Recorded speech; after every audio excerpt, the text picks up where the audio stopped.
I'd been with my husband for around 12 years and life was awesome. We had two amazing kids and bought our own house together. I was performing in a local circus and I joined the local roller derby even though I was still very terrible at sport. I was home alone, the kids were at school and my husband was at work when I heard a knock on my door. It was weird because we didn't really get visitors. We lived on a busy highway with no on-street parking, and if anyone were ever to visit, we'd get a phone call first. So I peeked into the sunroom and looked towards the door and I saw my stepdad there. He looked sad and he asked to come in. He said he was in Alcoholics Anonymous and he said he was up to his apology step, so I let him in.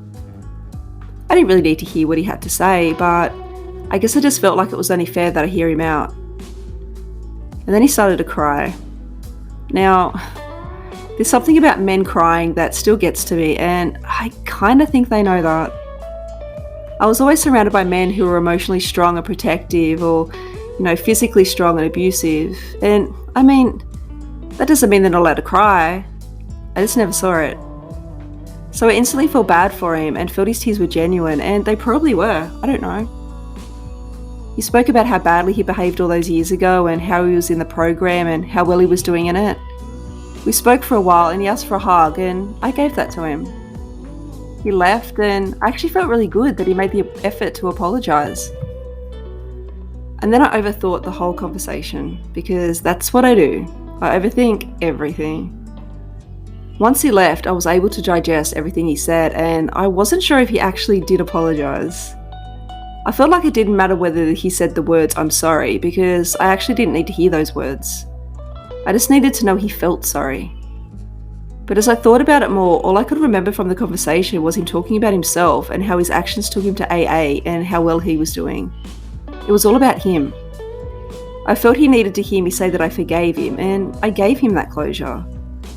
But I felt he needed me to know how well he was doing, but there was nothing about how well I was doing. Then all the memories came back. All the arguments, all the fights, the feelings of worthlessness, and even though I didn't do it, the urge to start cutting myself came back like a ton of bricks. My mother had left him not long after I'd finished school, and I'd made a massive amount of progress in that time. And in a day, I went straight back to being 16 again. And it wasn't just the memories of him, it was all the stuff that snowballed due to my experiences with him. Everything came back like it had just happened yesterday. I don't think that was my stepdad's intention. I actually do think he was there to apologise and he probably did his best to do that. But my head wasn't in that mindset at that time. I became annoyed that he showed up at all, and I became annoyed that I didn't need his apology or his closure because I'd given that to myself years before he did. And then I had to start all over again while he got to walk away feeling like he did a good deed. I lost my mind for a while. Started staying back at work and having drinks.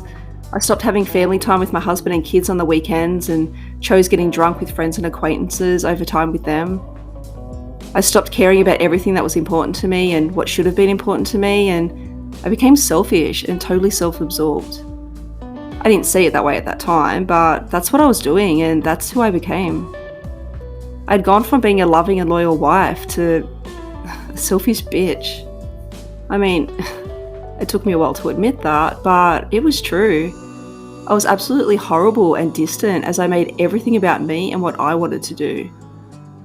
I started getting attention from men and I liked it. I knew it was wrong, but I just didn't care anymore. Some of these men knew that I was married and they'd flirt with me and I would do nothing to stop it. I was paving my way to self-destruct and I did. I had an affair and I ruined my marriage. Now I totally understand if you want to tune out because I've just exposed myself as a massive asshole. But I knew that when I started this series of videos that I couldn't talk about other people's shitty behaviour and then hide my own. Maybe if I'd spoken to my husband about how I was feeling and why, I wouldn't have done something so horrible to him. And maybe I would have. I really can't say. I was in a dark and selfish headspace, and if I'm to be completely honest, I think I would have found some way to leave him.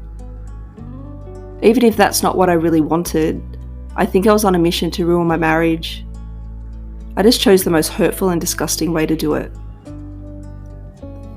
I wish I could go back and change that. Even if we still separated and divorced, I wish I could go back and do it in a way that didn't leave him so devastated and betrayed. He was such a great husband and father, and he still is. It took us a few years, and even though I put him through hell, we managed to co-parent our kids and remain close friends. But I'm the reason he couldn't trust anyone for years. That was my fault, and he did not deserve that.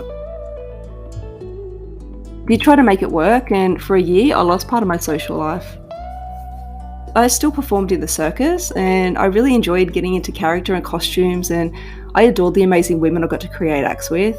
They were all seriously talented and lovely women, and I loved the 4 years I spent with them training and on stage. And I still went to roller derby training.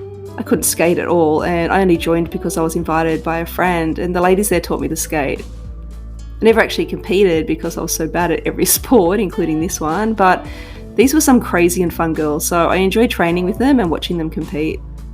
Other than that, I stopped going out. Not because I didn't want to go out, it was because I wasn't allowed to. My husband had become controlling of me, and although I couldn't stand it and would fight him on it, it was my fault. I'd made him that way because I'd completely broke our trust. He even set up my phone so that I couldn't read or reply to text messages until he was there with me, and if I picked up a call, he would check my phone log. I was trying to do everything to gain the trust back, but I destroyed it. And I promised him that I'd never cheat again, and I meant it, and there was absolutely no way I was ever going to do that to him again, but how could he believe my word? And then one day I told him I was leaving. He asked me to stay, but I just couldn't see us working out. Although I did the wrong thing, I just couldn't picture my life being controlled like a child forever. And even though I deserved it, our relationship would never be the same because of this new father and child dynamic that I had created. And how could he live every day going to work constantly worried that I might be running around on him again, just hoping that I was keeping my word? So I suggested we have one last effort and try marriage counselling because I wanted to be able to look back and say we tried everything. We sat on the lounge together and I blurted out everything I did wrong. And the counsellor looked at my husband and said, "So, what do you think you did to contribute to her doing this?" I was shocked, and then I was just so annoyed. We both went there thinking that I was going to be lectured and that I was going to be given steps on improving the relationship, and the counsellor just blamed it all on my husband. I felt sick. I felt like this session was just another kick to him. So we left and we never went back. Actually, we left and went straight to the pub together. We watched a band and hung out with our friends. Then within a few days, I packed and left. I was so embarrassed about what I had done, and I didn't want anyone to know, but I was working at a pub, so news travelled fast. I denied it for a while, and I tried to find ways to place blame elsewhere, so I was telling people that my husband and I were fighting too much. I mean, we were, but I would leave out the part where it was all my fault. And then as more people started finding out, I just had to admit it. Some people were disgusted and I lost them as friends, and I don't blame them. And some stuck by me without justifying or sugarcoating what I did. But most of our friends chose not to pick a side. They didn't want anything to do with the drama, and they're still our mutual friends to this day. I feel really lucky to have been forgiven by my ex-husband because I couldn't imagine my life without him in it, and we still consider each other as best mates. I don't think an apology ever has to be accepted. I mean, that's up to the recipient, right? But I do think an apology should only be made as a promise of changed behaviour. And that's what I took away from my stepdad. Saying sorry is meaningless if the behaviour is repeated, and he finally made an active effort to improve himself. And if that was the lesson from all that, then so be it.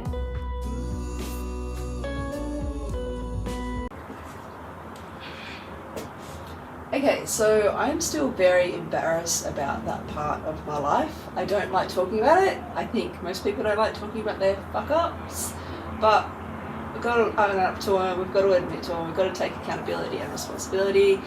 And about this piece, it was just more about, looking into the past, and my past is, I don't know, I'm an 80s girl, neon colours, cassettes, and I don't know, that's sort of I have great memories of my ex-husband. We had a lot of music in common, and I don't know, just good happy times, and it's a good vibe painting, so I don't know, it just reminds me of him. So if you do choose to continue to follow me with my future videos, you'll see that karma does bite me in the ass big time. I don't know if anyone's aware of the term narcissist, and I know that's something that some bitter exes can throw around a little bit, but yeah, I go through a bit of a rough patch, so if you want to follow me for that, go for it. There is a painting coming up where I do paint of this woman who, she put me through hell, man, and I still never met her, but yeah, she got to me. Yeah. I don't really know how to explain it right now, but yeah, it's coming up, and I got a bit upset during the process of that painting, and I lit it on fire. So if you want to follow me up until then, and you can see me absolutely annihilate this piece of artwork, yeah, I'll see you in a couple of weeks.